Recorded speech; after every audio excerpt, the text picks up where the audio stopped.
ये देखो फिर से शुरू हो गई। मैं तो परेशान हो गई हूँ इस लड़की से। क्या हुआ माँ, क्यों इतना गुस्सा कर रही हो? गुस्सा न करूँ तो क्या करूँ? हाँ, कब से आवाज लगा रही हूँ लेकिन इन मैडम को एक बार में सुनाई कहाँ देता है। ओहो माँ, आप ही देखो ना, मैंने कितना सुंदर डिजाइन बनाया, बस इसी में ध्यान लगा था मेरा, शायद इसीलिए आपकी आवाज सुनाई नहीं दी होगी। अच्छा बताओ क्या काम है, मैं ये बाद में पूरा कर लूंगी। कुछ काम नहीं, खाने की थाली कब से लगा कर रखी है, अब महारानी को फुर्सत मिल गई हो तो चलकर खा लो। अच्छा खाना खाना है, अब आप शुरू करो, मैं बस 2 मिनट में आऊँ। हाँ हाँ पता है तेरे 2 मिनट। इतना कहकर हिना की माँ सुमित्रा गुस्से में वहाँ से चली गई और फिर खाने की मेज पर। अरे क्या हो गया, इतने गुस्से में क्यों हो भाग्यवान? अब आप ही समझा लीजिए अपनी लाडली को, मेरी तो एक नहीं सुनती। हाँ तो क्या हो गया, तुम पे ही तो गई है। आपको मजाक सूझ रहा है? यहाँ मेरा दिमाग खराब हो रहा है, सारा दिन बस मेहंदी के डिजाइन बनाती रहती है और कोई काम ही नहीं है इसे। इसका मतलब वो सच में तुम पर ही गई है। तुम्हें भी तो मेहंदी लगाने का बड़ा शौक था ना इस उम्र में? हाँ, पर मैं घर का सारा कामकाज निपटाने के बाद ये सब करती थी। अरे ये तो खाना पीना भी छोड़कर बैठी है। सुमित्रा अपने पति सुरेश से हिना की शिकायतें कर ही रही थी कि तभी हिना वहां आ गई। क्या बनाया माँ? खुशबू तो बड़ी अच्छी आ रही है। मिल गई तुझे फुर्सत? हाँ माँ, देखो ना मेरा आज का डिजाइन, पापा देखिए ना कैसा है। सच में डिजाइन तो वाकई बढ़िया बनाया है लाडो। ये लाडो बोल बोल कर आपने ही इसका दिमाग खराब करके रखा है। मेरी जान को कितना काम है पता है, ती जा रही है, मगर ये लड़की मेरी बिल्कुल मदद नहीं करती। ओहो, आज सिर्फ खरी खोटी ही सुनाओगी या कुछ खाना भी मिलेगा भाग्यवान? सुरेश की बात सुनकर सुमित्रा की हंसी निकल गई और उसे हंसता देख सभी लोग हंसने लगे। हिना अपने माता पिता की अकेली संतान थी। हिना को बचपन से ही मेहंदी के नए नए डिजाइन बनाने का बड़ा शौक था। वो कागज पर रोज कुछ न कुछ नया बनाने की कोशिश करती और फिर उसे अपने या अपनी माँ के हाथों पर लगाती। हिना के कॉलेज की पढ़ाई भी अब पूरी हो गई थी, तो अब उसके लिए रिश्ते आने भी शुरू हो गए थे। अरे सुमित्रा कहाँ हो, जल्दी आओ। क्या हुआ जी? जरा इस फोटो को तो देखो, कैसा है लड़का? दिखने में तो बहुत ही बढ़िया है। हाँ, वो कानपुर वाले फूफा जी है ना, उन्होंने बताया इस लड़के के बारे में। अपनी हिना के लिए कैसा रहेगा? लड़का काम क्या करता है और परिवार में कौन कौन है? फूफा जी बता रहे थे कि कानपुर में इनका अपना कारखाना है, वहाँ ये अपना दोने पत्तल और डिस्पोजल वगैरह बनाते हैं। ये अच्छा पैसा कमा लेता है, फूफा जी की रिश्तेदारी में है। हाँ, पर उससे पहले ये फोटो एक बार हिना को तो दिखा दो, उसे लड़का पसंद आ जाए तभी बात आगे बढ़ानी चाहिए ना। अरे हाँ, ये भी सही कह रही हो। लाडो, ओ लाडो, अरे कहाँ है बिटिया? सुरेश ने फौरन जाकर कमल की फोटो हिना को दिखाई तो हिना को भी कमल पसंद आ गया। उधर कमल को भी हिना पहली ही नजर में भाग गई और इस तरह से कुछ ही दिनों में कमल और हिना की शादी खूब धूमधाम से हो गई। शादी के बाद कमल और हिना अपनी गृहस्थी में बहुत खुश थे। फिर एक शाम। ये क्या लिख रही हो हिना? लिख नहीं रही हूँ, मेहंदी का डिजाइन बना रही हूँ। अच्छा, पर कागज पर क्यों? प्रैक्टिस तो रोज ही करनी होती है ना, तो इसीलिए कागज पर डिजाइन बनाती हूँ। अच्छा, अब जरा दिखाओ तो सही। अरे वाह, ये डिजाइन क्या सच में तुमने बनाया है? हाँ अच्छा है ना, अब मैंने और भी बनाकर रखे हैं, रुकिए मैं भी लेकर आती हूँ। हिना ने अपने बनाए सारे डिजाइन्स कमल को दिखाए जो कमल को बहुत पसंद आए और उसने हिना की खूब तारीफ की। सब कुछ अच्छा चल रहा था और ऐसे ही हंसी खुशी दिन बीत रहे थे। लेकिन फिर एक सुबह। हेलो, क्या हुआ राठी जी, इतनी सुबह सुबह फोन क्यों किया? सर आप जल्दी से आ जाइए, गजब हो गया, अपनी फैक्ट्री में आग लग गई है सर, सब कुछ जल गया सर, कुछ भी नहीं बचा सर, जल्दी आ जाइए आप। फोन पर अपने मैनेजर की बात सुनकर कमल के पैरों तले जमीन खिसक गई। फैक्ट्री पहुंचा तो देखा वाकई फैक्ट्री पूरी तरह से जल रही थी। तभी एक जलती हुई बड़ी सी लकड़ी कमल पर आ गिरी, जिसकी वजह से वो बुरी तरह झुलस गया। उसे फौरन अस्पताल पहुंचाया गया और यहाँ से सब कुछ बदल गया। फैक्ट्री के काम को बढ़ाने के लिए कमल ने हाल ही में कई सारी नई मशीनें लोन पर खरीदी थी। मशीनें तो नहीं बची, लेकिन लोन चुकाने के चक्कर में पहले कमल की गाड़ी बिकी और फिर घर। मजबूर होकर कमल और हिना अब किराए के मकान में रहने लगे थे। फिलहाल कमल की हालत ऐसी नहीं थी कि वो कोई और काम कर सके।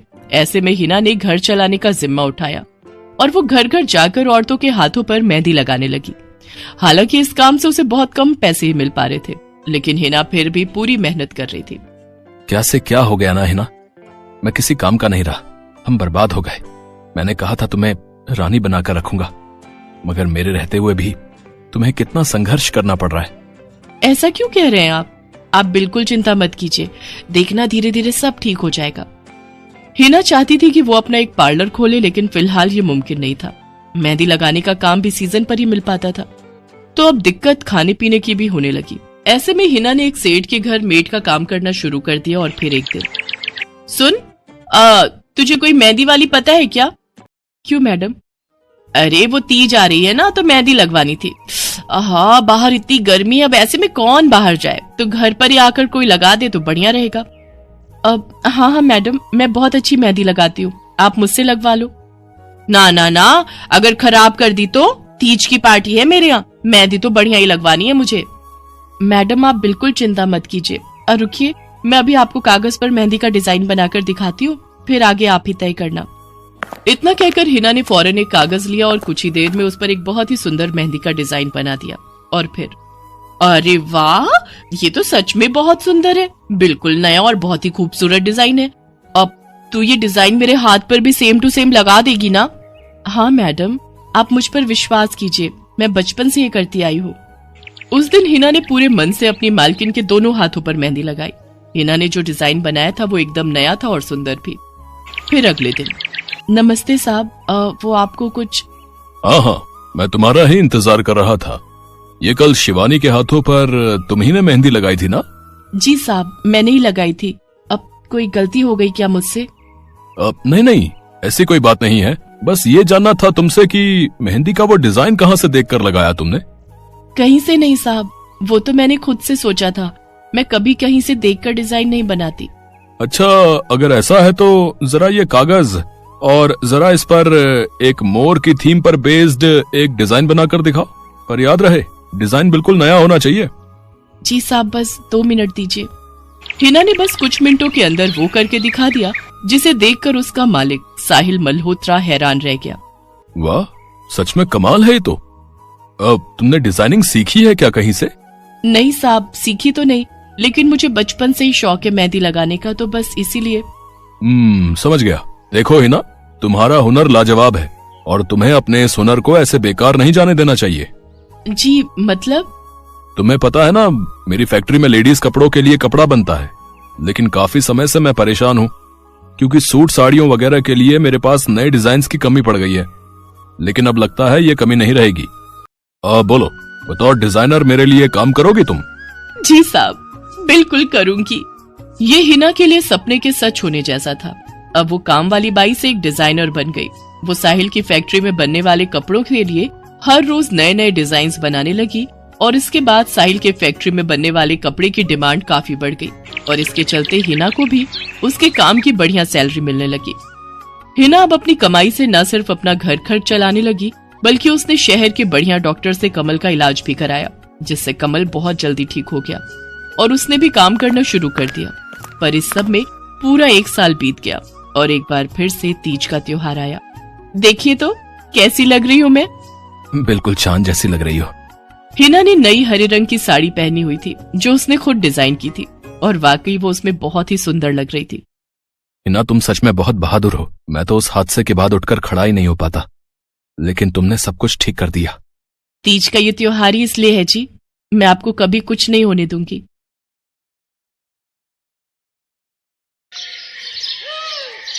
मीरा, ओ मीरा, चल तो जल्दी से आटा गूंथ दे, मैं फटाफट रोटियां सेक दूंगी। नहीं माँ, मैं नहीं गूंथ पाऊंगी, मैंने मेहंदी लगा ली है हाथ पर। क्या? सुबह सुबह तू फिर मेहंदी लगाकर बैठ गई? बड़ी मक्कार है सच में, काम में मदद ना करनी पड़े इसलिए जब देखो मेहंदी लगाकर बैठ जाती है।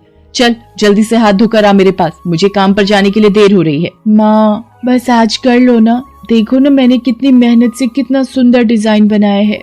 लेकिन जैसे ही उसकी नजर मीरा के हाथों पर पड़ती है, उसका गुस्सा पल भर में गायब हो जाता है। वो मीरा से कहती है, अरे वाह मीरा, तूने तो बड़ी सुंदर मेहंदी लगाई है। हाँ माँ, वो शांति दीदी ने मुझे एक किताब दी थी कल, उसमें बड़े ही सुंदर सुंदर डिजाइन बने हैं, बस उसी में से देखकर लगाई है मैंने। सुंदर है ना? हाँ बहुत सुंदर है। अरे लेकिन मुझे तो ओफो, फिर लगा लिया ना तूने बातों में। पहले से ही देर हो रही है, ऊपर से तू भी मेहंदी लगाकर महारानी जैसे बैठ गई है। माँ, तुम इतना परेशान क्यों होती हो? 1-2 घंटे में जब मेरी मेहंदी सूख जाएगी तो मैं घर के सारे काम कर दूंगी।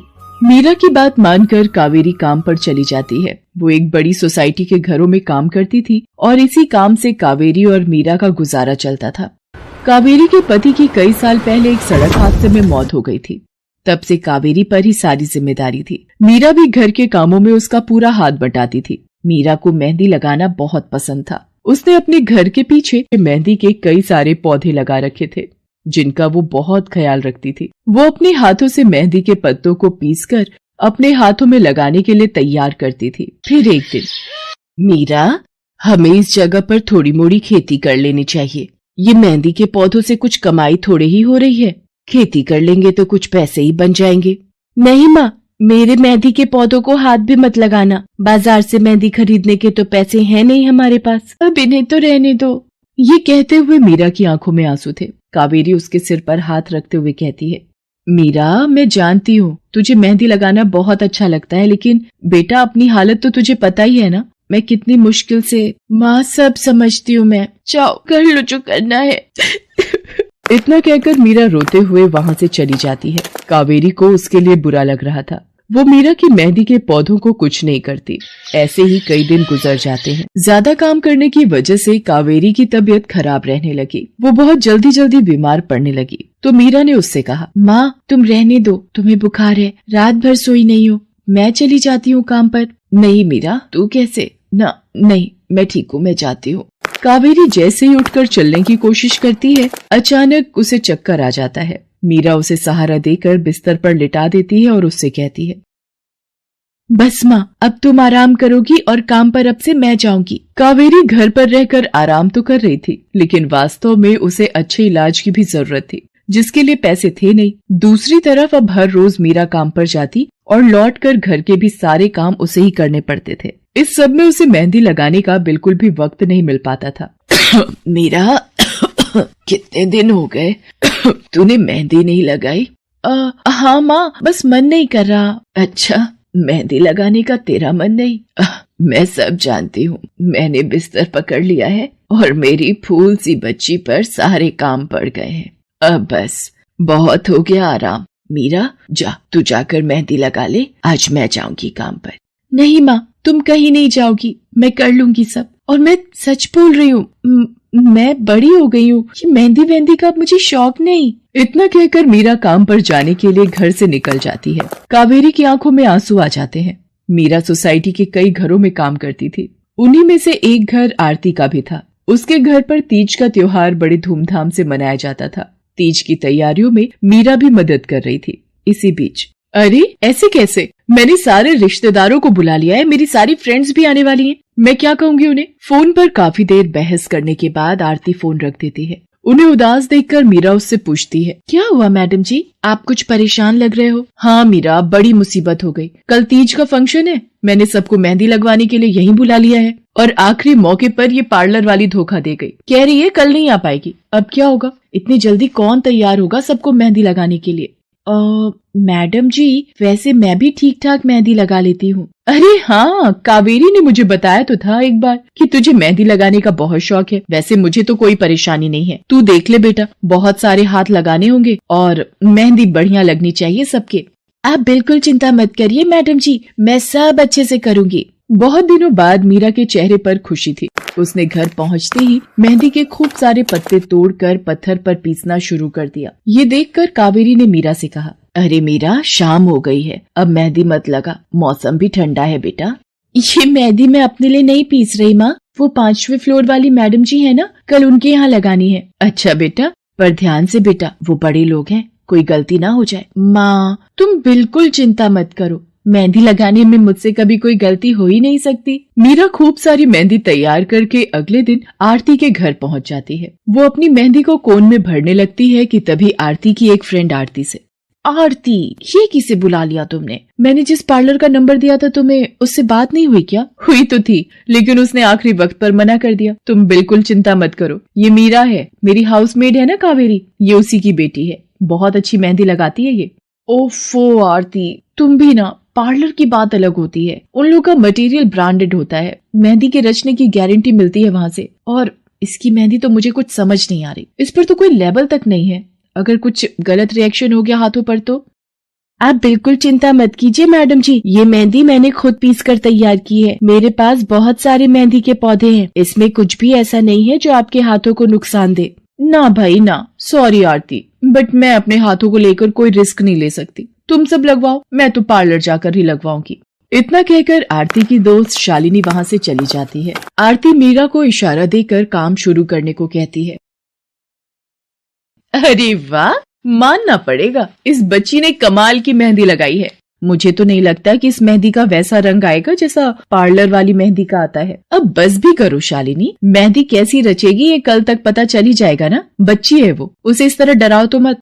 अरे मुझे क्या, मेरे हाथ कौन सा खराब होने वाले हैं, तुम ही लोग लगवाओ और तुम ही भुगतना। शालिनी गुस्से में वहां से चली जाती है। उसे पूरा यकीन था कि मीरा की मेहंदी रचेगी नहीं, साथ ही हाथों पर उसका गलत रिएक्शन भी हो सकता है। लेकिन जो हुआ वो इससे बिल्कुल अलग था। अगले दिन मीरा के घर पर। अरे मैडम जी, आप यहाँ? आपने तो आज काम पर आने के लिए मना किया था ना, मैं इसीलिए नहीं आई। हाँ हाँ, कल तुम कितना थक गई थी, इसीलिए मैंने आने को मना किया। मैं यहाँ तुम्हें काम पर बुलाने नहीं बल्कि किसी और काम से आई हूँ। अंदर नहीं बुलाओगी? अरे माफ कीजिएगा मैडम जी, आइए अंदर आइए। आरती को देखकर कावेरी भी बिस्तर से उठकर खड़ी हो जाती है। आरती के साथ उसकी दोस्त शालिनी भी थी। मीरा उन दोनों को पानी देते हुए कहती है, ये लीजिए मैडम जी, मेहंदी तो ठीक से रची ना मैडम जी? ये तुम्हें मैं नहीं शालिनी बताएगी। फिर शालिनी अपने हाथ मीरा की तरफ बढ़ा देती है। उसके हाथों पर कई जगह छाले पड़े हुए थे। ये देखकर मीरा उससे कहती है, अरे ये क्या हुआ मैडम जी? मैंने तुमसे मेहंदी नहीं लगवाई, उल्टा तुम्हारा अपमान करती रही, उसी की सजा मिली है मुझे। मैंने सबसे महंगे वाले पार्लर में जाकर मेहंदी लगवाई। मैंने उनसे जोर देकर कहा कि मेहंदी का रंग बहुत बढ़िया आना चाहिए। इस चक्कर में उन्होंने पता नहीं क्या क्या मिला दिया मेहंदी में, और मेरे हाथों का ये हाल हो गया। और दूसरी तरफ तुम्हारी मेहंदी, जिसने भी लगवाई उसके हाथों की रंगत ही अलग है। देखो आरती के हाथ देखो जरा। आरती ने अपने हाथ आगे बढ़ा दिए, जिन पर मीरा के हाथों से लगी मेहंदी का बहुत ही अच्छा रंग चढ़ा था। फिर आरती कावेरी के पास जाकर उससे बोली, बस कावेरी, ये झाड़ू पोछा और बर्तन बहुत करवा लिए तुमने मीरा से, ये अब वो करेगी जो इसे करना चाहिए। जी क्या मतलब मैडम जी?